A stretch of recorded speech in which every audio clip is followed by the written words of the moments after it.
Time to tap in. Another video just came in. I mean, it's crazy how these niggas think they be with this shit. This 40 got me looking stupid, yeah, you's a bitch. You oppin' on my niggas, I'ma hit you with a switch. OBM official, nigga, don't argue, bitch. Yo, what's happening? It's your boy Lil Q. I'm back at it again with another video. Make sure y'all go like and subscribe to this channel. I'm doing a giveaway on this motherfucker. And go subscribe to my other channel, my music channel. Yes, sir. We're finna get to this new video, FBG Duck story. Let's get to it.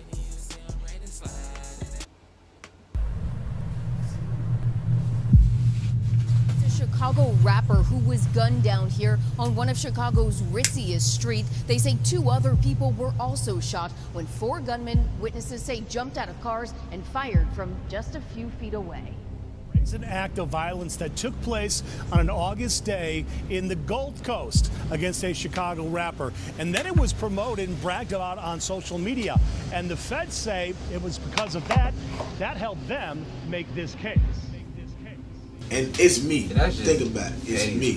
This is Duck we talking about.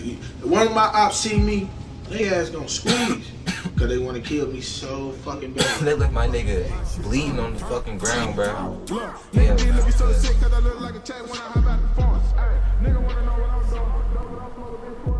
Carlton Weekly was born December 6, 1993 in Chicago, Illinois.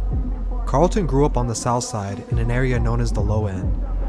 Raised in Ida B. Wells to be exact, it was called the Low End because it was the area where all the low-income projects were located. He had a huge family with cousins and relatives all over the east, south, and west side of Chicago.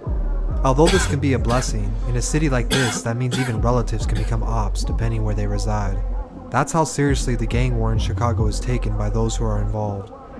When he was 3 years old, his father was convicted and sentenced to 24 years behind bars. He would spend his childhood living with his mom and siblings at their grandmother's home on 63rd and St. Lawrence. Sometimes there was as many as 15 people living with her. His grandma was nicknamed the Queen of the Low End because of this, and whenever she relocated, the whole family would follow. With his dad behind bars, Carlton said it made him mature faster and taught him to take responsibility early on. His mom gave him the nickname Chunky Duck as a child because of his size, and it ended up sticking. I ain't big in that, man. It's enough said, bro. Feel me? Hey, let me get some of this shit though, man. Let me let people know how it is. As Duck turned from a child to a teenager, he took a liking to the street life in Chicago. For someone with such a large family, he had connections with just about everyone. The neighborhood Duck was from would eventually start their own sect called STL-EBT, to which he would join. Initially, he and his friends were known for being big potheads who occasionally robbed small-time drug dealers and did home invasions. Before he ever picked up a gun, he was known to be a good fighter, and he was bigger than most kids his age. Duck used to go to Parkway Gardens or Wick City to fight and was rumored to have never lost. He was that good. Eventually, the fighting wouldn't suffice as the war between the BDs and GDs was only getting worse, and Duck was growing up in the middle of it. He would bring a lot of guys from other sets around who would later join STL, and he was becoming a well-known member. Around this time, Duck was becoming really close friends with a guy named Shondale, or Tuka as some know him. In January of 2011, Tuka was shot and killed at a bus stop, which turned Duck's heart cold. He was just with him, and now he was gone. You know when you meet a motherfucker and you real close to him, then if y'all click, then y'all click, you feel me? And me and him clicked, like that was one of my real close friends, like every day, like spend the night at his house.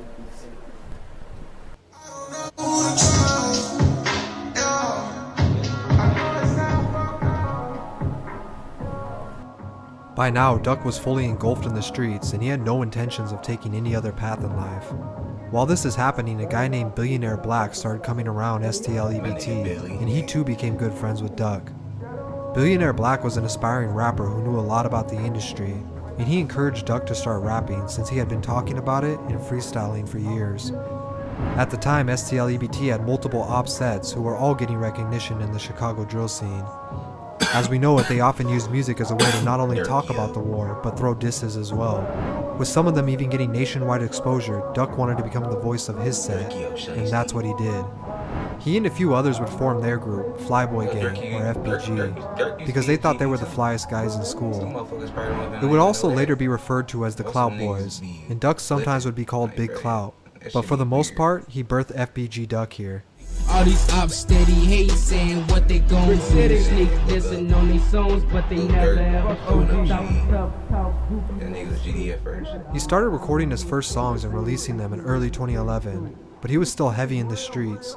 Duck was still shooting, robbing, beating people up, and selling drugs. He became a huge target after releasing his Duck freestyle on August 11th. The reason this was a big deal was because a man named O.D. Perry from Wick City was just shot to death hours before he dropped the song. This made O-Block furious, and he became a target. Although this may have seemed like negative attention, it jump-started his rap career, as the song gained a few 100,000 plays. He continued to release songs constantly, and his name only got bigger from there. Duck always had a crowd of friends that also rap, and he would put them on throughout his career. He wanted everyone to win. He was slowly becoming the biggest rapper the Gangster Disciples ever had, along with Lil Jojo. But Jojo was murdered in 2012, so Duck made it a point to keep his legacy alive and put on for the GDs. FBG shit. Turn up. FBG, bitch. With this type of reputation came a lot of responsibility. Duck was really the breadwinner, and it was up to him to supply his side with guns and resources to make sure everyone around him was good. He was leading the BDK movement, which made him a really big target to O-Block, 600, and other sets who wanted him gone. He was carrying the entire block on his back. Because it's no secret these sets wanted Duck dead, he would have a few near-death experiences throughout his career. In June of 2013, he was shot in his calf, and again shortly after shot in the ankle. He was even stabbed in the stomach by his ex-girlfriend at one point. This didn't faze him though, and he continued the BDK movement despite both sides losing countless members. Duck was actually known to be a shooter. Although it's not confirmed he's actually killed anyone, he shot and wounded multiple people, including O-Block's T-Roy, who was best friends with King Von. Eventually, Duck's music career was doing so well that he didn't even have enough time to be in the streets as much as before. He was still being blackballed as other rappers didn't want to collab with people like Duck, because if they did, they would probably be cutting ties with all his ops such as Chief Keef, Lil Durk, and the 600 rappers, who were much more mainstream. But he was still making noise and doing big numbers online. In 2017, his life changed forever after seeing his brother and cousin shot dead on the scene. He immediately broke down in tears with his mom and sister. He was angry and really wanted to avenge them, but his mother convinced him to get revenge through his music, not the streets. Duck released the song Slide shortly after, which would become his biggest to date with over 50 million plays. The song is considered one of the biggest drill hits of all time, and really gave Duck the recognition he deserved after almost a decade of music. 21 Savage would hop on the remix and is one of the only mainstream artists to collab with him. After this, he signed a record deal worth around $2 million. He essentially made GD history as he was touching the same type of money Von, Keef, and Durk had. Some have rumored that Duck tried to stop the war, but it's unknown if it's true or not.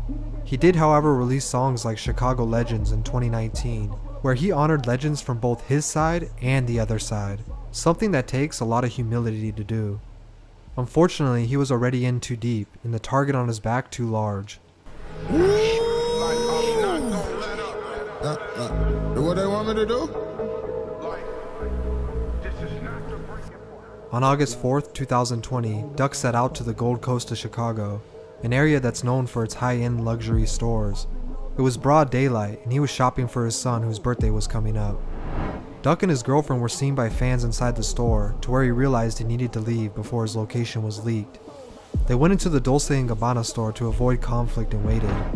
He purchased an expensive shirt and a pair of socks for his son's birthday. And with people recognizing him still, he asked the store clerk if he could leave out the back. The worker told him no due to the merchandise being in the back of the store. Given no choice, after about 10 minutes they thought it was safe to come out. The Gold Coast was not a place where crime, especially murder, was heard of. As Duck and his girlfriend exited the store, 2 cars pulled up next to him and opened fire. Duck tried to shoot back, but his gun jammed.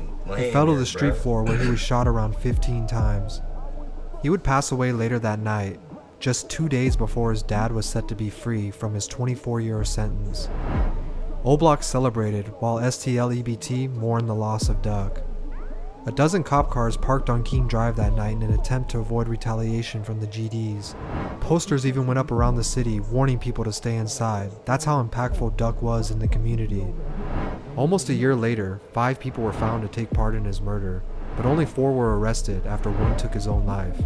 If convicted, they face a minimum of life in prison and the possibility of the death penalty. A lot of people question why Duck wouldn't move out of Chicago after signing his multi-million-dollar deal like the other rappers did. He answered this by stating too many people in Chicago relied on him for him to get up and leave, but this ultimately cost him his life. There's no question Duck's legacy will live on with his music, and when speaking from legends from Chicago, he deserves to be remembered. My nigga Duck had everything turned. So he stayed and he still made a way. But it was happening. It was finna happen. It was finna happen. And then he was murdered in broad daylight. In the most safest, prestigious place in Chicago. Let's take it up another level. Yo. Yes, sir. Rest in peace to my nigga Duck, man. If he was still alive, bro, he'll have, I was trying to tell you, bro, he'll have everything turned. I'm trying to tell you, bro. He would change the game for sure. Like and subscribe to my channel and my music channel. I'm out.